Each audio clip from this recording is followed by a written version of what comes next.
خالق ہے، مالک ہے، اللہ ہے، رحمان ہے، رحیم ہے، رب ہے، رزاق ہے، صبور ہے، شکور ہے، علیم ہے، کریم ہے. ساری صفات جو اس کے تو رحم پر ہی ہیں. تو وہ بلا آدمیوں کو جو جہنم میں پھینکیں گے.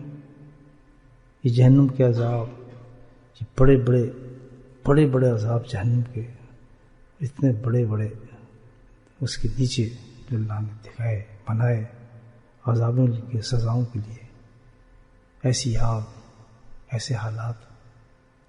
تو اللہ اپنی مخلوق کو وہاں بھیج دے گا. ایسا تو نہیں. اللہ تعالیٰ کہتا ہے قرآن میں ان اللہ لیس بظلام للعبید، اللہ تو ظلم کرنے والا نہیں ہے. اس بالکل تو بات ہے. اللہ تعالیٰ کہتا ہے میں کیوں ظلم کروں گا؟ میں زید کو کیوں بھیجوں، بکر کو کیوں بھیجوں، میں اس کو کیوں بھیجوں؟ میں تو چاہے نہیں کسی اپنی مخلوق کو. میں تو بے انتہا پیار کرنے والا ہوں. دنیا میں اس کا نظارہ آپ دیکھیں، کوئی مانے نہ مانے، کتنے بدتمیز ہو، اس کو بھی کھانا دیتا ہوں، اس کو بھی رزق دیتا ہوں. تو جہنم میں کیوں بھیجوں گا اس کو؟ جہنم میں کیوں جلاؤں گا؟ وجہ اس کی کیا ہے؟ اللہ نے کہا تو قرآن ان اللہ ایسا دے ظلام للعبید، میں تو نہیں کرتا ظلم، بلکہ فرمایا اللہ تعالیٰ نے وجہ کیا اس کی وَذَلِكَ مَا قَدَّمَتْ أَيْدِيكُمْ. قرآن میں اللہ نے کہا کہ جہنم کے اندر تم گئے ہو، جو جل رہے ہو، جو عذاب حاصل ہے، یہ ساری جہنم تم نے خود ہی سجائی، خود ہی بنائی ہے. تو اس کی ایک شکل بن جاتی ہے. گناہ کرتے رہتے ہیں، وہ شکلیں بنتی رہتی ہیں، بدنما بدصورت عذاب بنتے رہتے ہیں. جیسے جیسے انسان گناہ کرتا ہے وہ عذابوں کی شکل اختیار کرنا شروع ہو جاتی ہے. پرانی حدیثوں میں بتایا کہ جھوٹ اس کی بدو ایسی ہے کہ اللہ زہر کر دے تو آدھی دنیا اس کی بدو سے مر جائے ایک جھوٹ سے. لیکن یہاں اللہ نے چھپائے. وہ کدھر جاتا ہے جب میں جھوٹ بولتا ہوں؟ جہنم کو جگہ بن جاتی ہے. اللہ کی نافرمانی نماز چھوڑی، اس گناہ نے ایک شکل اختیار کر لی، وہ جہنم میں جا کے جمع ہو گئی. جو بھی گناہ کیا، بے حیائی کی، گناہ کیا، سود کھایا، یہ سب جو اوپر چلتے جاتے ہیں، ہمارے جمع ہوتے رہتے ہیں، کلیکٹ ہو جاتے ہیں. اور انسان مر گیا تو سارے گناہ موت سے شروع ہو جاتے ہیں. یہ فرشتوں کا ماننا، یہ جان نکالنا، یہ اندر آنکڑی کی طرح بوٹی بوٹی سے سزائیں دینا.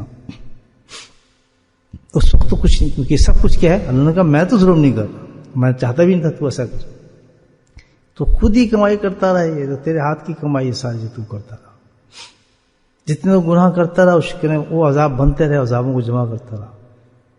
قبر میں پہنچے گا، کہاں سے بچھو آئے، کہاں سے اژدہا آئے، کہاں سے آگ آئی، کہاں سے قبر اتنی تنگ ہوئی، وہ سب وہی ہیں جو گناہ میں نے بھیجے.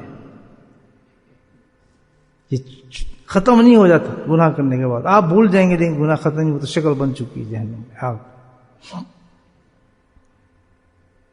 ایک اور جو اللہ تعالیٰ نے انتظام کیے ہمارے لیے سے خواب. یہ خواب ہم دیکھتے ہیں نا اکثر، جو دیکھتے ہیں کتا بھاگ رہا ہے، بلی بھاگ رہی ہے، کسی نے پکڑ لیا، گلا دبا دیا، کوئی ڈر گیا، فلاں ہو گیا. یہ گناہوں کی شکل نے اللہ تعالیٰ دکھا رہا ہے کہ جو گناہ تو کر رہا ہے کہ وہ ہے سارے گناہ، یہ جن بھوت نہیں ہے، یہ گناہ ہے. بعض بات کہتے ہیں ہم تو آیت الکرسی پڑھتے رہے، فلاں پڑھتے رہے، لیکن وہ تو بڑا گندا خواب تھا، یہ تھا وہ. تو یہ اعمال جو ہے آیت الکرسی سے کہاں جائیں گے؟ وہ تو گناہ کی شکل جو ہمارے سینے بیٹھ جاتا ہے، وہ بھی اللہ پاک کسی انسان کو دکھا دیتا ہے. یہ بات، اس کو بھی یہ بھی کرم ہے کہ جو سمجھ جائے. اور بہت کون لوگ اس خواب سے بھی، یعنی آنکھوں سے دیکھنے کے بعد ان عذابوں کو بھی آدمی جو ہے پھر ڈر تھا، اور یہ تو خواب تھا، ٹھیک تھا. اس پوزیشن میں تو کیسے پیار اور محبت اور نرمی سے سمجھائیں. جھگڑے پیدا نہ کریں گھر کے اندر. کبھی خاوند صحیح نہیں ہوگا، کبھی وہ بیوی صحیح نہیں ہوگی، کبھی یہ اولاد صحیح نہیں، کیونکہ وہ تو براٹ اپ ہو گئے، سمجھ گئے. یہ تو ویسے اسلام میں حرام ہے کہ آپ گھر میں جھگڑے کریں.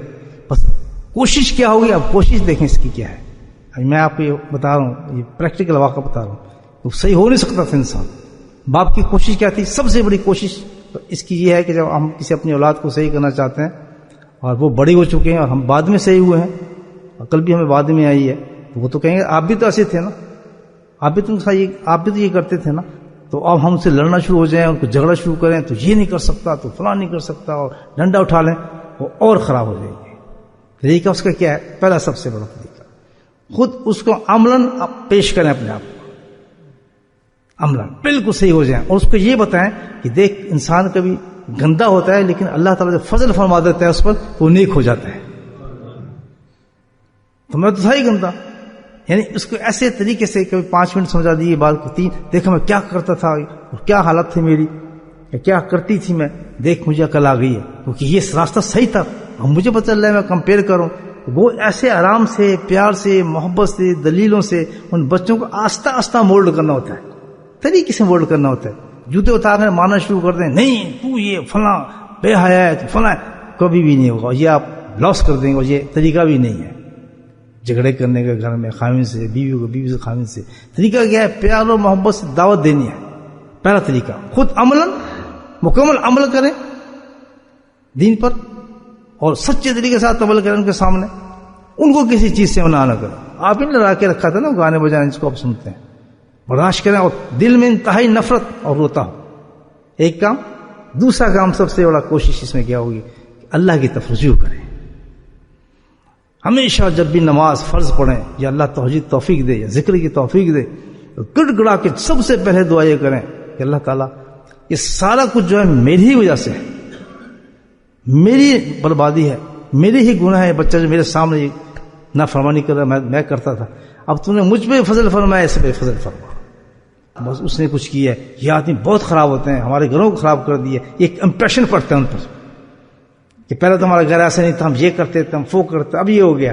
اب کیا ہے لوجیکلی، کیونکہ بہت اچھے لوگ ہوتے ہیں، نیک لوگ ہوتے ہیں، ان کے پاس ان کا ڈر نکالنے کے لیے کبھی وقتاً فوقتاً ویسے سلام کرا دیا، کبھی ویسے بانس ملا دیا، یا کبھی ویسے پاس سے گزار دیا، یا کبھی ان کی محفل میں لے آئے، یا کبھی اس طریقے آہستہ آہستہ قریب کریں. لیکن بالکل اللہ والا کبھی یہ نہیں کرے گا کوئی آدمی ایسا آ گیا اور آتے اس کا داڑھی رکھ لے، پردے پہن لے، یہ کر دے. کبھی کوئی ایسا نہیں کرتا، تو اس کا ڈر نکل جائے گا. تو کچھ بھی نہیں کہہ رہا میں، ماشاء اللہ بڑا اچھا آدمی ہے بھائی، تو ہمیں کوئی ٹوکی نہیں ہے، ہم تو سمجھے بڑا سخت ہوگا بھائی، تو 1 منٹ میں یہ کر دے گا، یہ فلاں ہو جائے گا. تو جب وہاں سے ان کا ڈر نکلے گا، اور پھر الحمدللہ اللہ کی صحبت پہ رحمت ہوتی ہے نا، یعنی تو پھر اللہ پھر ان کے بھی ہاتھ اٹھ جائیں گے، اور ہو سکتا ہے کوئی ایسی قبولیت کی وجہ ہو ان کی نظری پڑ جائے شفقت کی ان پر. تو یہ 3 چیزیں ہیں جو کوشش میں آئیں گے ہمارے اولاد کو چلنے. بس تعلق اللہ سے ایسا رکھے کہ گناہ ہو تو فوراً کیا ہو، استغفار صاحب، اور نیکی ہو تو اللہ کا شکر ہو. کیونکہ شکر اللہ کہتا ہے جب تو نیکی کرے گا تو شکر ضرور کر، کیونکہ آج تجھے نیکی کی توفیق دی ہے، لزیدنکم، میں انشاءاللہ کر بھی تجھے دے دوں گا اور بڑھاؤں گا اس کو. تو شکر اور استغفار کو ساتھ چلتے رہے، ہر وقت منہ پہ استغفار چلتے چلتے، کیوں ہر وقت گناہ ٹپک رہے ہیں، ہر وقت شیطان اپنا پورا زور لگا رہا ہے، ٹریپ کر رہا ہے. اس بہترین چیز ہمارے پاس ہے، شیطان نے کرا دیا، ہم نے استغفار کر لیا. کوئی ایسا عمل نہ کرے، نہ مرد جو بے حیائی کا ہو، غلط ہو، جو ہمارے زندگی کا اور موت کا پتہ نہیں. دوست اللہ تعالیٰ سے دعا کریں، اللہ تعالیٰ ہم سب کو توفیق نصیب